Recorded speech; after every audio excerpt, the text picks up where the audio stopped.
Radhe Radhe everyone, welcome back to my video. সবাই কেমন আছো? আশা করি সবাই খুব খুব খুব ভালো আছো। তো আজকে আমি ডিউটি থেকে এসে এই যে রেডি হয়ে আবার এনার্জি নিয়ে বেরিয়ে পড়েছি একটা স্পেশাল জায়গায় যাওয়ার জন্য। তো এই যে এটা হচ্ছে আমাদের বাস স্টপ। তো আমি চলে এসেছি আমাদের বাস স্টপে বাস ধরার জন্য।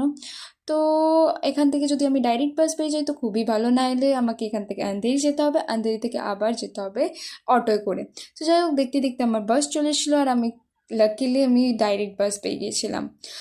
তো ডাইরেক্ট বাসে করে আমরা চলে গিয়েছিলাম একদম লাস্ট স্টপেজে। আর এই যে লাস্ট স্টপেজ যেতে যেতে সন্ধ্যা হয়ে যায়, কারণ অনেকটা জ্যামের কারণে আমরা একটু লেট হয়ে যাই। আর এই যে লাস্ট স্টপেজ আস্তে আস্তে পুরো বাস ফাঁকা হয়ে গিয়েছিল।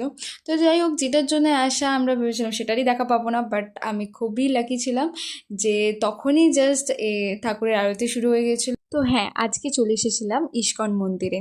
তো মন্দিরের বন্ধর সময় আমার জানা ছিল না। তো আমি ভেবেছিলাম হয়তো ঠাকুরের দর্শন পাবো না, বাট ঠাকুর চাইলে কিনা হয়।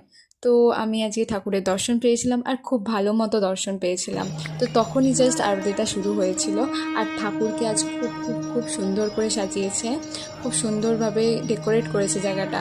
আর এই যে আরতি স্টার্ট হয়ে গেছে, দেখতেই পাচ্ছ সবাই।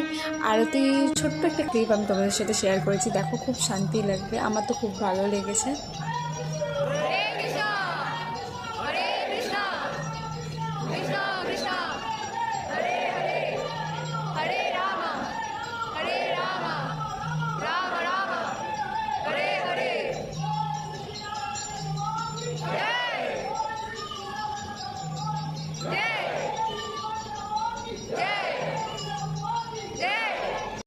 আরতি শেষের পর কীর্তন শুরু হয়েছিল। তো সেই মাঝখানে আমি একটু মন্দিরটা ঘুরে নিয়েছিলাম। মন্দিরটা অপূর্ব সুন্দরভাবে সাজানো আছে, অপূর্ব সুন্দরভাবে লাইটিং করা আছে, ফুলের ডেকোরেশন করা আছে। আর মন্দিরের ধারে ধারে সুন্দরভাবে প্রভুর যে লীলা, সেই লীলাগুলো দেখানো হয়েছে। তো মন্দিরটা খুবই লাইটিং, ফুলের ডেকোরেশনে করে সুন্দরভাবে সাজানো আছে।